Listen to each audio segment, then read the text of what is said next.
I am about to lose it. Literally, I keep looking on Resilient Jenkins page thinking there's going to be some update. This is a very public issue. Everybody is trying to figure out, did Deshaun go see his mom, etc. Or Deshaun, I'm sorry if I mispronounced that. Anyway, we're all trying to follow it. And this girl, I mean, you posting cleaning, cooking, talking about, oh, we eat at this time. Nobody fucking cares about what you're eating. They don't care that you're sweeping up every single day 3 to 5 times. I don't care. I want to know what's going on and why you're talking about cooking and cleaning when everybody, I mean, she's dropping hints about a million other things going against court order, so she can explain, okay? Explain it.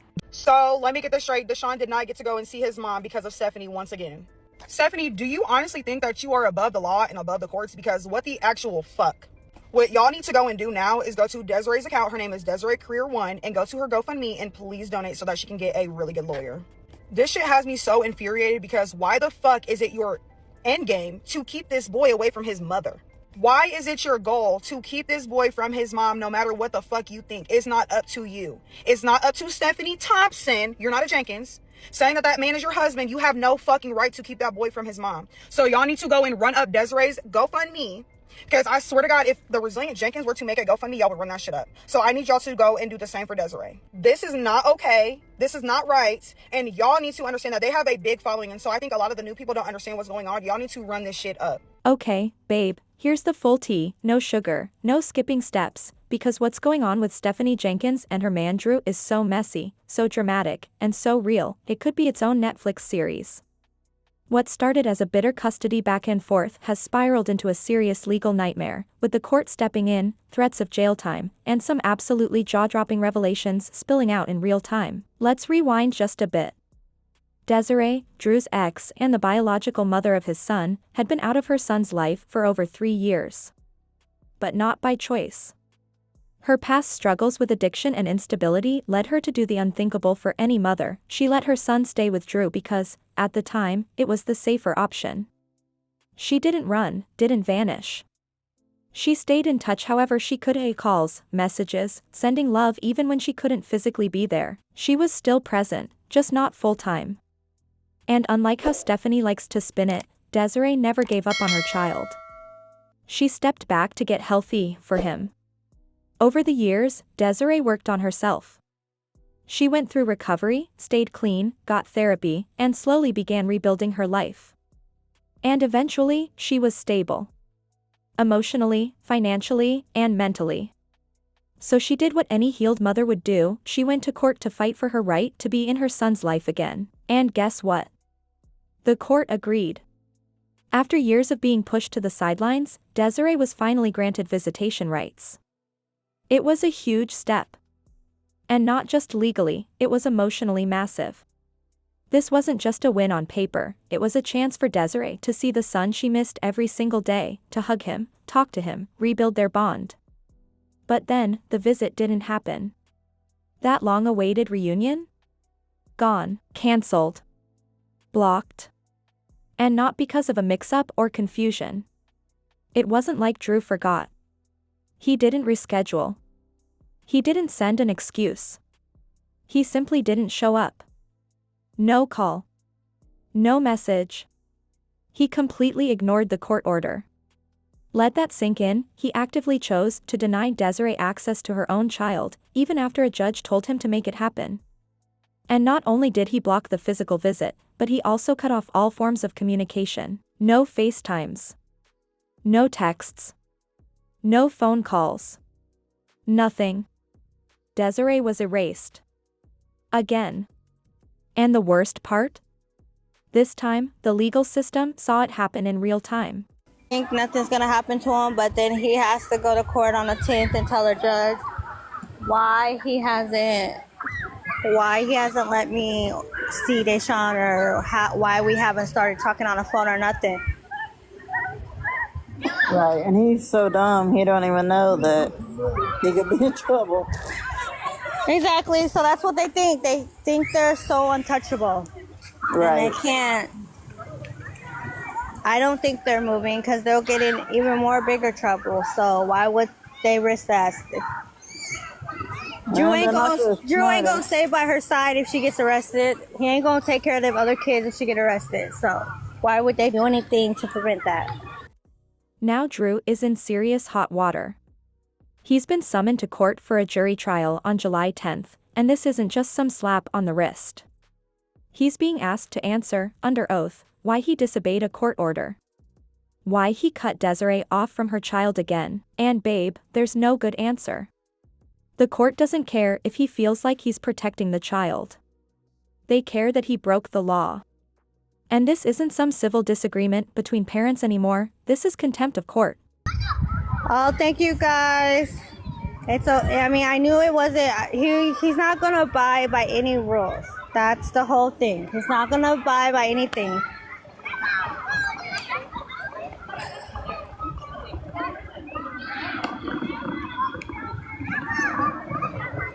Right, I'll try to keep my head up, guys. That comes with real consequences. We're talking fines, supervised visitation, custody loss, and yes, even jail time. But that's just half the tea. Because now, Stephanie Jenkins is being dragged into the mess, and possibly the courtroom too. Deshaun did not get to be reunited with his mom today. Just like I was worried about in my last video about them, they did not obey the judge's court order for him to have a visit with his mom for 2 hours today, Sunday, June 8th. And I was worried they were going to do this. Stephanie set the stage for this when she posted her long rant on FB saying that she had a sit-down talk with him and that this is his choice and they're going to respect his wishes. And this isn't his choice. It was the judge's order for him to see his mother. They do luckily have court again on July 10th. I think that the judge was aware that this was a likely scenario that a lot of us have been worried about. We didn't want this to be the outcome, but it's sadly not surprising.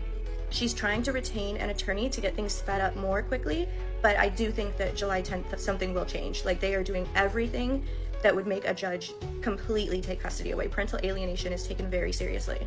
Here's what makes this situation so wild. Drew already admitted in court that Stephanie pays for everything. Rent, bills, trips, legal fees, everything. So if he's breaking the law, ignoring court orders, possibly trying to move or run, guess who's financially enabling him? Stephanie. And according to Desiree and her team, if Drew's found guilty of contempt or evading court orders, Stephanie could be hit with charges too. Because if she's the one bankrolling the entire thing, she's no longer just an innocent bystander. She's now part of the violation. The law could see her as someone who funded the refusal to follow the court's ruling. That means she could be facing fines, or worse, jail time right alongside him. And if you thought that was the limit of Stephanie's messiness, oh no. There's more. Someone commented under one of Stephanie's YouTube videos, saying they hoped Desiree regained custody, that no child should be kept from their mother like that. A fair, reasonable comment, right? Well, Stephanie lost it in the comments section. Instead of ignoring it or responding diplomatically, Stephanie exposed herself by replying, "No child should live with a parent that ditched them for alcohol and street life and pops back up to make a name on social media. My son is staying great where he is." Her son. My son. Let's be clear, Deshaun is not Stephanie's son. She's not his mother. She's not his stepmother. She's not legally tied to him in any way. She's just Drew's girlfriend who moved in and started claiming parental status like she earned it. And the audacity of her speaking on Desiree like that, dragging her addiction and struggles through the mud as if she hasn't grown since then, it's honestly disgusting. Stephanie keeps trying to use Desiree's past as proof that she's unfit, but what she refuses to acknowledge is how much Desiree has changed. That woman who battled addiction, who struggled and stumbled, isn't who she is anymore. She grew. She healed. She got healthy. She's a completely different person now, one who's ready and capable of being the mother her son needs. Stephanie using an outdated version of Desiree to justify her own behavior?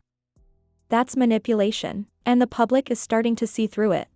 There's a couple of things about this Stephanie Jenkins and Desiree thing, you know, the Brazilian Jenkins versus Desiree and all that. There's a couple of things about the situation that just don't sit right with my soul, okay? So y'all saying that Drew's the problem, and all honesty, from everything that's been going on and prolonging and the things that, you know, been happening, I feel like Stephanie's the problem. I feel like Stephanie is bad for Drew. Hear me out. Hear me out, okay? I know y'all gonna be like, what the fuck? Hear me out. Stephanie is not holding him accountable for anything that he's doing. Stephanie is feeding him, silver spooning him, okay? She's basically enabling him to be the deadbeat that he is. Okay? So instead of holding him accountable, she just feeds him to it. Like somebody that's unsupportive. Like, yeah, girl, you ain't did no wrong. You doing a good thing. You doing this. Instead of being like, oh, no, you need to get your shit together. Okay? So let me tell you why she's like that. Because Stephanie's insecure herself. Okay? Stephanie don't have her shit together. And everybody knows that. But Stephanie is very much insecure. And she's mentally unstable, clearly. But I don't understand how y'all call her a mastermind. This bitch is stupid. Let me tell you why I think she's stupid. Okay? You're basically handing Deshaun, right over to Desiree. See, the reason why she's going away and going about it the way that she's going about it is because, like I told y'all before, once Desiree get Deshaun, all of Stephanie's support is going to go straight over there to Desiree. They're going to go straight to Desiree and to Arlita. Because most of them are only there on Stephanie's page to see how this shit going to play out, how this shit's going to fold. Because she's basically, Stephanie is stupid as fuck. Okay, and so is Drew. So is Drew. You allowing a woman to come between you and the relationship between you and your son. Because I'm going to tell you right now, that boy's going to hate you when you get older. Y'all can say what you want to say. But Deshaun is going to hate Drew, and it's going to be Stephanie's fault. And see, what really broke me the wrong way is because Stephanie said in a comment, you can't go and do alcohol, drugs and stuff like that and try to, think that you're going to come back and do something. Basically, she called Deshaun her son. She said, that's my son. Bitch, you're not his mother. You're not even his stepmother. I've told you this 101 times. You need to stop trying to overplay your role. Your role is a girlfriend. You are Drew's girlfriend. That's it. That's all. Stop it. Do not ever call nobody else's child your son. Because I'm telling you, it's a good thing it's Desiree, not me. Because Desiree, baby, she done grew. But the fact that you're sitting here telling this woman that she can't come back and spend no time with her kids or right her wrong with her son because she used to do drugs and alcohol and she trying to turn her life around. Bitch, you ain't got no room to talk about nobody. Look at the kettle caught in the pot black.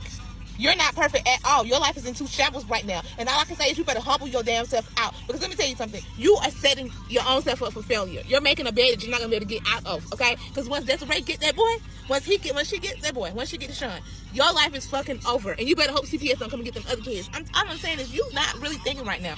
You're not thinking. You want to try to keep everything. You want everything to be your way, Stephanie. You are a control freak. Like I said, it's better Desiree than me because I'm telling you, baby, I only gave you a run for your money. You telling me you going to try to overstep your boundaries with my son? With my child? Bitch, let's play. I would give you a run for your money.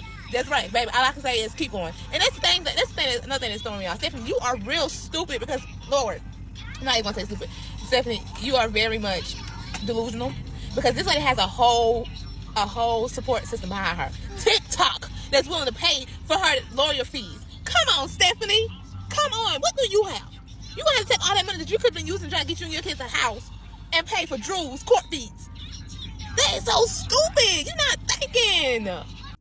And just when you think it couldn't get more dramatic, Desiree dropped a heartbreaking detail during her live stream. The night before Stephanie officially moved into Drew's place, Desiree was still there. Still part of the household. Still trying to hold on to some piece of her son's life. And then, overnight, it all changed. Stephanie moved in and, just like that, Desiree was pushed out completely. But plot twist, the next day? She knocks on the same door she was welcomed into the night before, and suddenly, crickets. Not a peep. She knocks again. Nothing. Then she tries calling, and gets completely ignored. Ghosted. Shut out. That moment was the gut punch. No heads up, no, hey, things are changing, just radio silence. And the reason? Stephanie had officially moved in. Like, moved in overnight, and with her came an invisible, do not enter sign. Just like that, Desiree was cut off. The same woman who had zero legal rights over the child started acting like she was the gatekeeper to his entire life. And Drew. He just stood by and let it happen. Actually, scratch that, he enabled it. Let's not forget, Stephanie isn't just living there. She runs the house. She pays the bills, handles the expenses, she's basically Drew's walking, talking paycheck. And babe, it shows. Drew doesn't make a single decision unless it's cleared by Stephanie first, even when it's about his own kid. Court orders? Ha! They go through Stephanie now. It's not co-parenting, it's co-controlling. And here's where it gets next level messy. Desiree wasn't just blocked from visiting, she was iced out of her son's entire life. No phone calls, no messages, no FaceTimes, nothing. The coldness was immediate and cruel. Stephanie didn't ease into her stepmom fantasy. She stormed in and slammed the door shut behind her. And Drew, instead of being a father and doing what's right, he played house with Stephanie and completely sold out Desiree's rights. Why? Because Drew depends on her wallet. He's not parenting. He's people-pleasing the woman who covers his rent. And let's not ignore the elephant-sized violation in the room. A court had granted Desiree visitation. This wasn't some wishful DM request. It was a legal order. But Drew and Stephanie decided they were above it. And they think they can justify it by saying, oh, the kid didn't want to go. Baby, no. Dion is 9. 9. He's a child. The law doesn't let a kid decide custody. And you know what the court is going to ask now? Why doesn't he want to see his mom? Who's been whispering in his ear? Who's been rewriting history? Because if the judge suspects that Dion's being emotionally manipulated, that someone's been feeding him twisted stories to turn him against Desiree, oh, it's over. That's called parental alienation, and courts take that very, very seriously. Like, you could lose custody completely, seriously. That's not just bad co-parenting, it's emotional abuse. Now, some folks online wondered, why didn't Desiree just call the cops that day? And fair question, right? But here's the catch, there's no formal custody agreement on file. So technically, both parents have equal standing, and law enforcement's hands are tied. Even though there was a court-ordered visitation, the police can't legally drag a child out unless that order explicitly grants enforcement powers. Which it didn't. So what was Desiree supposed to do? She couldn't kick down the door. She couldn't drag her child away. All she could do was go back to court and hope this time someone actually enforces the law. But here's where it really gets wild. Stephanie's not just overstepping, she's exposing herself online. When someone commented under her video saying they hoped Desiree would get custody, Stephanie didn't stay quiet. Nope. She clapped back with, no child should live with a parent that ditched them for alcohol and the streets. Excuse me? Girl, you are not even the legal guardian. And let's be real, Desiree never gave up. She struggled, yes, but she got help. She got sober. She rebuilt herself for her son. The woman Stephanie keeps dragging is not the woman standing in court today, fighting for her rights. But Stephanie can't let that narrative go, because if she does, then she loses control. Then she has to admit this perfect little life she built on someone else's trauma isn't actually hers to protect. And Drew, he's too deep in it now. Too financially dependent. Too spineless to stand up. He's gone from being a dad to being a kept man in Stephanie's story. Here's the deal, a lot of people were asking, why didn't Desiree just call the police? I mean, Drew blatantly ignored a court-ordered visitation. Seems like the obvious move, right? But here's the plot twist, she couldn't. That visitation order didn't include any police enforcement clause, and in the legal world, that's a huge deal. See, judges can add specific language in custody or visitation orders saying police have the right to intervene if one party refuses to comply. But in this case, that clause was never included. So even if Desiree had marched into the police station demanding they help her see her son, they'd have been powerless. All they could do was file a report, maybe suggest she contact her lawyer, but no, they couldn't show up at Drew's motel, couldn't escort her to her son, and definitely couldn't force Drew to hand the child over. Legally, their hands were tied. But there's more. The court also ruled that all visitation had to happen on a neutral ground, so not at Desiree's house, and not at Drew's either. So if Desiree had pulled up to Drew's motel demanding to see her child, it wouldn't have helped her case, it would have backfired big time. She could have been the one violating the court order. She could have faced legal trouble herself, and babe, she knew that. She played it smart. Instead of reacting out of emotion, Desiree documented everything. She wrote it all down, saved every missed call, every text, every interaction, or lack thereof. She didn't go full chaos. She stayed calm, collected her evidence, and let Drew and Stephanie dig their own grave. Now, she's walking into court with a spotless record and a folder full of receipts. Drew. He's got a whole lot of explaining to do. And she's not stopping there. Desiree launched a GoFundMe to cover her attorney's retainer, $5,000 just to get started, and the public rallied behind her. As of this script, she's raised over $10,000, aiming for $15,000. And with that support, her legal team is now pushing to move the court date up, possibly even before July 10th. If that happens, Drew and Stephanie's rude awakening might come even sooner than they think. Now let's talk about what's at stake. Drew and Stephanie are officially under a microscope. Every move they make, every shady little comment, every passive-aggressive TikTok is being clocked, not just by internet sleuths, but by the legal system.